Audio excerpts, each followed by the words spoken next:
Hello everyone, नमस्कार। स्वागत है आप सभी का अपने इस YouTube channel Brijesh Kumar tech पर। तो साथियों, इस वीडियो में हम बात करने वाले हैं यूपी पुलिस कांस्टेबल एग्जाम के रिगार्डिंग में, जो कि 17 और 18 तारीख को कंडक्ट कराया गया था।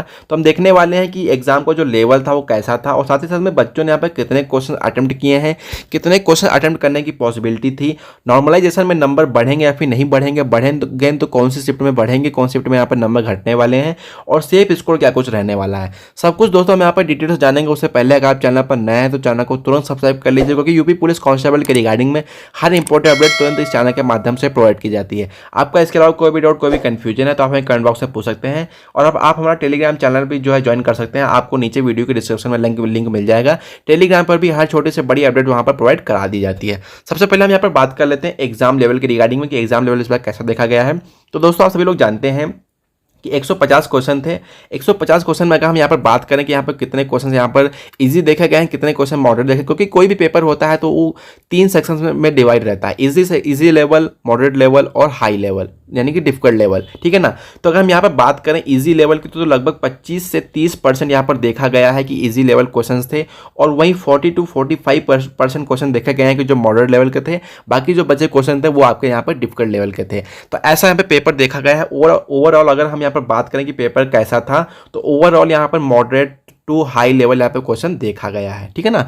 तो ये नेक्स्ट हम यहाँ पर बात कर लेते हैं कि बच्चों ने यहाँ पे कितने क्वेश्चन अटेम्प्ट किए। तो दोस्तों, जो स्टूडेंट्स हमारे साथ यहाँ पर जुड़े थे उनसे भी कहना था कि सर लगभग 95 to 105 क्वेश्चन आराम से अटेंड हो पा रहे थे, लेकिन मैक्स टू मैक्स आप 110 तक क्वेश्चन अटेम्प्ट कर सकते थे आराम से, उसमें कोई दिक्कत नहीं थी। ठीक है ना। पेपर का लेवल इतना भी इजी नहीं था, लेकिन कहीं ना कहीं पेपर का लेवल मॉडरेट था, और बहुत ज़्यादा डिफिकल्ट भी पेपर इस बार नहीं था।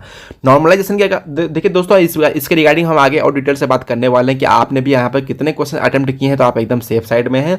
नॉर्मलाइजेशन में नंबर बढ़ेंगे या फिर नहीं बढ़ेंगे, देखिए दोस्तों, इसके रिगार्डिंग मैं आपसे बताना चाहूँगा कि यहाँ पर 2 शिफ्ट में पेपर कंडक्ट कराए गए हैं। 17 तारीख को 2 शिफ्ट में पेपर कंडक्ट कराया गया है, 18 तारीख को भी 2 शिफ्ट में पेपर कंडक्ट कराया गया है। तो 17 तारीख और 18 तारीख को यहाँ पर जो फर्स्ट शिफ्ट में पेपर हुए हैं उन सभी में नॉर्मलाइजेशन में नंबर ज़्यादा मिलने के चांसेस हैं। नॉर्मलाइजेशन में नंबर ज़्यादा मिलेंगे, ठीक है ना। वहीं अगर हम कंपेयर करेंगे सेकंड शिफ्ट से तो, और 17 तारीख के फर्स्ट शिफ्ट में तो और भी ज़्यादा नंबर मिलने के चांसेस हैं, क्योंकि वहाँ पर कहीं ना कहीं शिफ्ट जो है थोड़ी डिफिकल्ट देखी गई है, और आमतौर पर अब तक के जितने पेपर होते चले आए हैं ऐसा ही देखा गया है। नेक्स्ट दोस्तों, हम यहाँ पर बात कर लेते हैं कि सेफ स्कोर यहाँ पर क्या कुछ रहने वाला, आगे हम डिटेल से इसके रिगार्डिंग चर्चा करने वाले हैं। तो दोस्तों यहाँ पर देख लेते हैं। सबसे पहले हम यहाँ पर बात कर लेते हैं कि एग्जाम पैटर्न, यानी कि हर एग्जाम में यहाँ पर कैसा कुछ यहाँ पर लेवल देखा गया है, कैसे यहाँ पर पेपर थे। सबसे पहले अगर हम यहाँ पर बात करें रीजनिंग की, दोस्तों मैं आपसे बताना चाहूँगा कि रीजनिंग में ऐसा देखा गया है कि लगभग 4 से 5 क्वेश्चन काफ़ी ज़्यादा डिफिकल्ट लेवल के देखे गए हैं, कि आप उसमें एकदम फंसने वाले एकदम पेपर थे, और फंसने वाला एकदम क्वेश्चन थे 4 से 5 क्वेश्चन, जिसमें आपको जब बहुत ज़्यादा टाइम लग जाए था। तो ऐसा 4 से 5 क्वेश्चन देखा गया है। दूसरा, अगर हम यहाँ पर हिंदी की बात करें तो हिंदी में ऐसा देखा गया है कि पेपर कहीं ना कहीं ठीक ठाक था, कुछ ही गिने चुने क्वेश्चन डिफिकल्ट लेवल के थे, बाकी हिंदी के कहीं ना कहीं नॉर्मल लेवल क्वेश्चन थे, ईजी क्वेश्चन थे, और ज़्यादा से ज़्यादा मॉडरेट क्वेश्चन थे। तो ओवरऑल आपका मॉडरेट पेपर देखा गया है हिंदी का। वही दोस्तों, अगर हम यहाँ पर बात करें जीके का पेपर कैसा देखा गया है, तो दोस्तों आप सबको पता है कि जीके का जो सिलेबस है बहुत ज़्यादा वास्ट होता है। कितना भी आप पढ़ लें, कहीं से भी सिलेबस में पूछ लिया जाता है जीके का क्वेश्चन। तो जीके का क्वेश्चन दोस्तों, मतलब कि स्टूडेंट्स का कहना था कि हाँ ठीक ठाक नंबर ऑफ क्वेश्चन यहाँ पर अटेम्प्ट कर लिए गए हैं, लेकिन इतना ज़्यादा भी वहाँ पर क्वेश्चन अटेम्प्ट नहीं हो पाए जीके के। तो जीके में उतना टाइम टेकिंग भी नहीं होता है, आप क्वेश्चन पढ़ते हैं, तुरंत आपको समझ में आए तो आप टिक कर देते हैं, नहीं समझ में आए तो आप वहाँ पर जो है उसको स्किप कर देते हैं। नेक्स्ट हम यहाँ पर बात कर लेते हैं दोस्तों मैथ्स की। तो मैथ्स आपका जो है एकदम ठीक ठाक लेवल का था, और कहीं ना कहीं मैथ्स का पेपर में तो मैथ्स का क्वेश्चन सॉल्व करने में टाइम तो लगता ही लगता है। ठीक है ना। मैथ्स का पेपर कहीं ना कहीं ओवरऑल ठीक ठाक देखा गया है।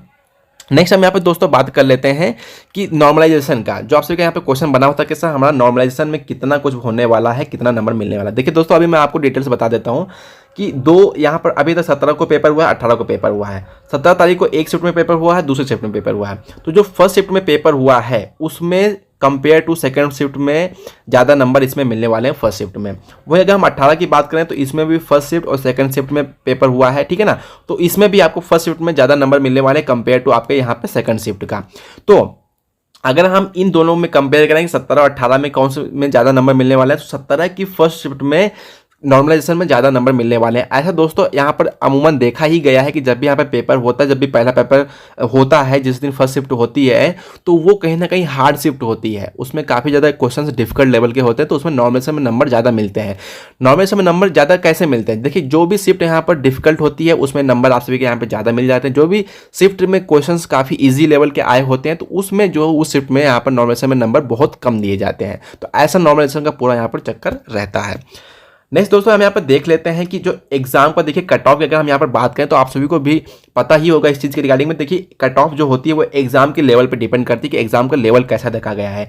यहाँ पर एक एक शिफ्ट नहीं देखी जाएगी, यहाँ पे ओवरऑल एग्जाम का लेवल देखा जाएगा। हर शिफ्ट में यहाँ पे पेपर कैसे आया था, पेपर कैसा बना था, तो उसके रिगार्डिंग यहाँ पर एग्जाम लेवल देगा कि यहाँ पर कट ऑफ बनाई जाती है। और कहीं ना कहीं वैकेंसी भी काफ़ी मायने रखती है कट ऑफ को लेकर के, क्योंकि जाहिर सी बात है कि जहाँ पर अगर वैकेंसी ज़्यादा होती है तो कहीं ना कहीं कट ऑफ नीचे आने के चांसेस जरूर रहते हैं, ठीक है ना। और अटेंडेंस अगर हम यहाँ पर बात करें तो दोस्तों अटेंडेंस यहाँ पर ठीक ठाक थी, बहुत ज़्यादा कम भी नहीं थी। और जाहिर सी बात है कोई भी गवर्नमेंट एग्जाम रहता है तो 10 से 20% यहाँ पर अटेंडेंस कम देखी जाती है, उसमें कोई डाउट नहीं है। लेकिन यहाँ पर इस अटेंडेंस ठीक ठाक देखी गई है। तो आपकी कट ऑफ की अगर हम यहाँ पर बात करें कि यहाँ पर कट ऑफ यहाँ पर किसकी कट ऑफ कितनी जा सकती है, तो दोस्तों मैं आप सभी को यहाँ पर बताना चाहूँगा कि अगर हम यहाँ पर जनरल कट ऑफ की बात करें तो जनरल की मेल कैटेगरी की, अभी दोस्तों मैं आपको मेल की बताता हूँ, उसके बाद में आप सभी को यहाँ पे फीमेल की कट ऑफ यहाँ पे बताने वाला हूँ, ठीक है ना। तो अगर हम यहाँ पे बात करें कि मेल कैटेगरी यहाँ पे जनरल कट ऑफ कितनी गई है, तो लगभग 105 से 110 क्वेश्चन अगर आपने करेक्ट किए हैं तो आप एकदम सेफ साइड हैं, आपको बिल्कुल भी घबराने की कोई ज़रूरत नहीं है। वहीं अगर हम यहाँ पे बात करें ओबीसी की तो 103 से 107 क्वेश्चन आप अगर करेक्ट एकदम जो है अटेम्प्ट किए हैं तो आप एकदम सेफ साइड हैं, बिल्कुल भी आपको टेंशन लेने की कोई ज़रूरत नहीं है। नेक्स्ट हम यहाँ पे ईडब्ल्यूएस की बात करें तो आपका लगभग 102 से 105 क्वेश्चन करेक्ट रहना चाहिए, ठीक है ना। और नेक्स्ट अगर हम यहाँ पे बात कर लेते हैं एससी की, तो एससी का लगभग आपका 100 क्वेश्चन भी अगर करेक्ट है तो चल जाएगा, कोई दिक्कत नहीं है। और एसटी में तो आप बिल्कुल और भी नीचे आ जाइए, 95 to 96 क्वेश्चन भी अगर करेक्ट है तो आराम से आप सभी का यहाँ पे जो है काम चल जाएगा। तो अभी दोस्तों हम यहाँ पर बात कर लेते हैं फीमेल कैटेगरी की। यहाँ पे फीमेल कैटेगरी यहाँ पे कितने क्वेश्चन बनने वाले हैं, करेक्ट क्वेश्चन कितने रहने चाहिए ताकि आपको एकदम सेफ साइड में है। तो अगर हम यहाँ पर बात करें जनरल की तो आप सभी का ये जाने वाला है 95 टू यहाँ पे जाने वाला 100 एंड 90 to 95 आप सभी का यहाँ पे जाने वाला है, किसका जाने वाला है, ओबीसी का। और 90 प्लस आप सभी का यहाँ पे जाने वाला है ईडब्ल्यूएस का, फीमेल कैटेगरी मैं यहाँ पे बात कर रहा हूँ। और एससी की जो फीमेल महिलाएं उन सभी का यहाँ पे जाने वाला है 85। जी हाँ दोस्तों, अगर आपने 85 क्वेश्चन यहाँ पे करेक्ट कर लिए हैं तो आप एकदम सेफ साइड में हैं। और वहीं एसटी कैटेगरी का जाने वाला है 82 क्वेश्चन, अगर आपने करेक्ट किए हैं तो आप एकदम सेफ साइड में हैं। तो ये आप सभी के यहाँ पे ओवरऑल मोटा मोटा यहाँ पे कट ऑफ रहने वाली है, इसमें और ज़्यादा यहाँ पे बहुत ज़्यादा ऊपर नीचे नहीं होने वाला है, ठीक है ना दोस्तों। ये आपके यहाँ पे 150 क्वेश्चन के यहाँ पे जो है यहाँ पर कट ऑफ बन चुकी है। बाकी दोस्तों यहाँ पे तैयारी पे भी डिपेंड करता है कि किस स्टूडेंट की यहाँ पे तैयारी कैसी थी, और उसने वैसी उसी प्रकार से यहाँ पे आकर के वापस रिव्यू दिया है। अभी किसी स्टूडेंट्स की यहाँ पे तैयारी काफ़ी कम लो लेवल की थी तो वो जाहिर सी बात है यही बोलेगा कि हाँ सर पेपर बहुत ज़्यादा टफ था। लेकिन अगर किसी की तैयारी अच्छी थी, उसके अकॉर्डिंग यहाँ पे क्वेश्चन आए एग्जाम में, तो वो वैसा ही बोलेगा कि हाँ सर पेपर इस बार जो है मॉडरेट था और सही लेवल का था, मतलब अटेम्प्ट हो जाते थे। तो यही सब चीज़ें जो यहाँ पे जो दोस्तों यहाँ पे डिपेंड करती हैं। बाकी आपका इसके अलावा कोई भी डाउट कोई भी कन्फ्यूजन तो आप कमेंट बॉक्स में पूछ सकते हैं। वीडियो को आप लाइक कर लीजिएगा, चैनल को सब्सक्राइब कर लीजिएगा। मिलते हैं अगली वीडियो में। जय हिंद, जय भारत।